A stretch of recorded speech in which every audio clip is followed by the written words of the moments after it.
Hey guys, welcome back to my channel. So we are reacting to Sky News Australia. This one is no meat on the bone.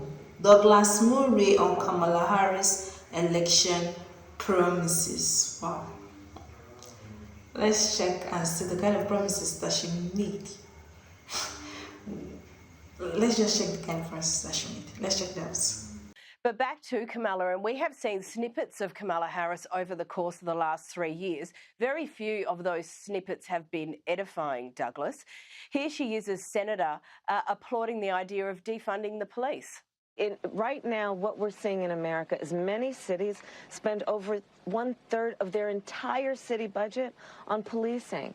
But meanwhile, we've been defunding public schools for years in America. We've got to re-examine what we're doing with American taxpayer dollars. And here she is talking about eliminating private health insurance. You support the Medicare for All bill, I think initially co-sponsored by Senator Bernie Sanders. You're also a co-sponsor on it. I believe it will totally eliminate private insurance. So for people out there who like their insurance, they don't get to keep it? Well, listen, the idea is that everyone gets access to medical care. And you don't have to go through the process of going through an insurance company, having them give you approval, going through the paperwork, all of the delay that may require. Who of us has not had that situation where you got to wait for approval and the doctor says, well, I don't know if your insurance company is going to cover this? Let's eliminate all of that. Let's move on. And it doesn't stop there. She also agreed with the hard left representative AOC's push to eliminate cars in 11 years. 60 Minutes this weekend proudly calling herself a radical, and she's promoting policies like saying that every single carbon emission in the country, every car, should be eliminated within the next 11 years, everything from a 70 to 80% tax rate. Do you agree that she could possibly, in this ideology of the socialist left, could splinter your party? No. I think that she is challenging the status quo. I think that's fantastic. Douglas, you mentioned earlier the Obama talking points without the detail. Do we know what she actually believes in and whether and to what extent that would form part of any Democratic policy platform?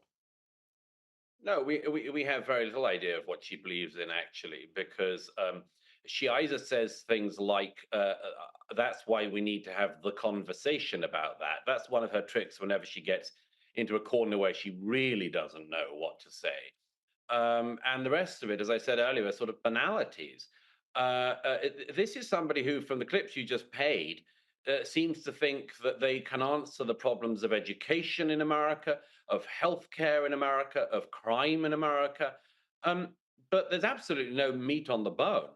I mean, the idea is in that first clip that it's an either or in regards to policing or schooling.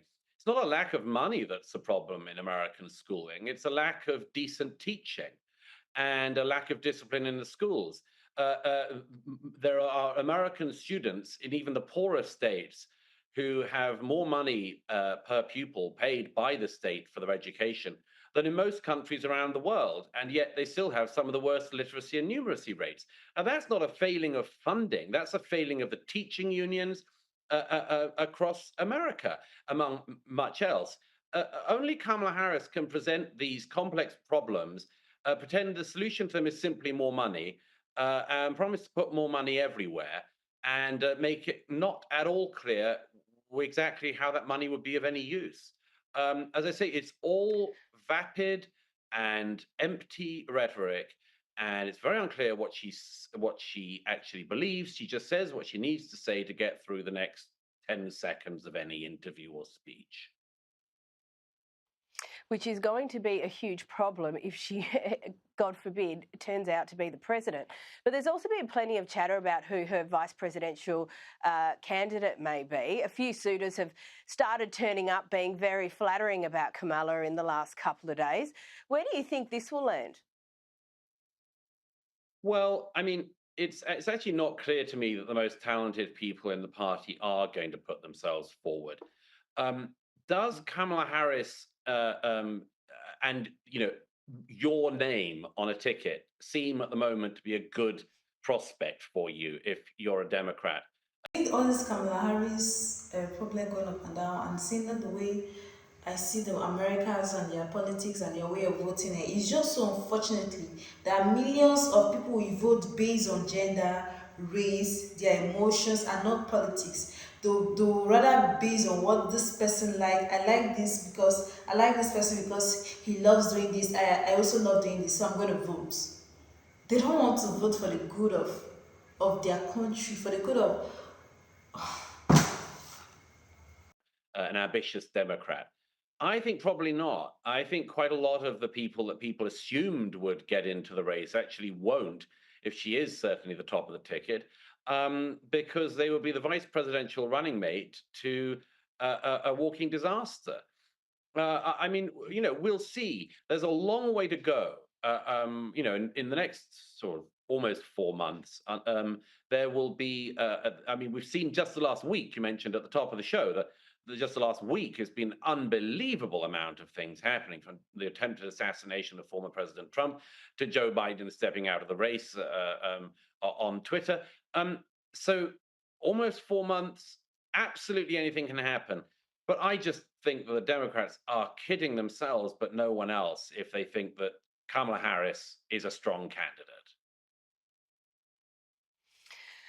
Yeah, well, I think that's a very, very fair call. And back to where this week kind of started, obviously with that attempted assassination of Donald Trump. Secret Service head Kimberly Cheadle she's finally stepped down overnight. This is, of course, following the Secret Service's total failure to protect the former President Donald Trump at that rally in Butler, Pennsylvania.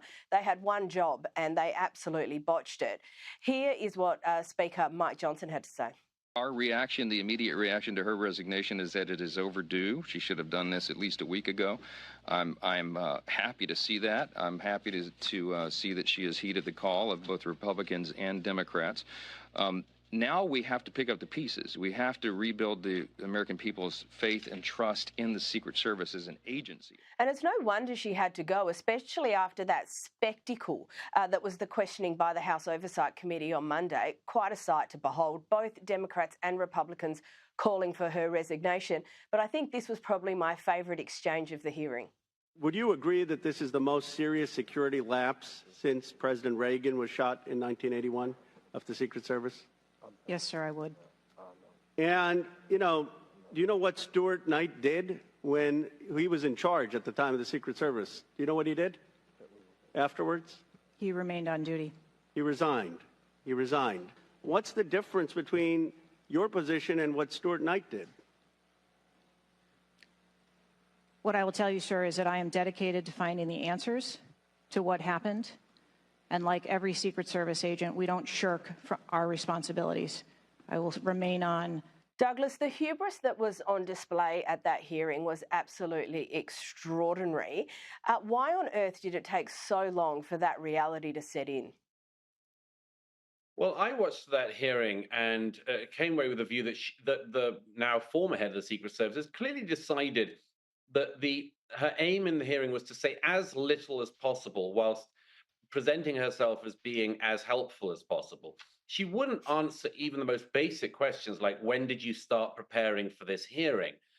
She said things like, well, to the best of my recollection, or I can't recall, and it was no skin off her nose if she'd have just said, I started preparing the moment I heard, which was 6 days ago, or whatever.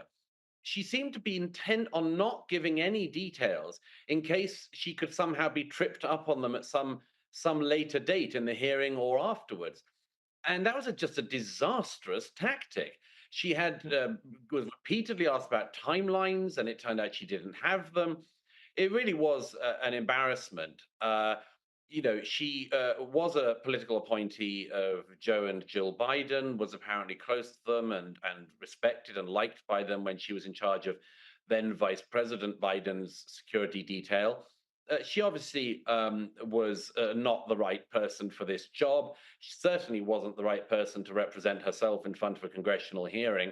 And I think it's probably very good that she goes, or she's gone. That said, there is an enormous amount that still needs to be found out and interrogated about exactly what did happen that day at the Trump rally, because there's so many security failings that we now know that have come out. And as I said last week, this is, the world was just too close by a couple of millimeters from something utterly catastrophic happening.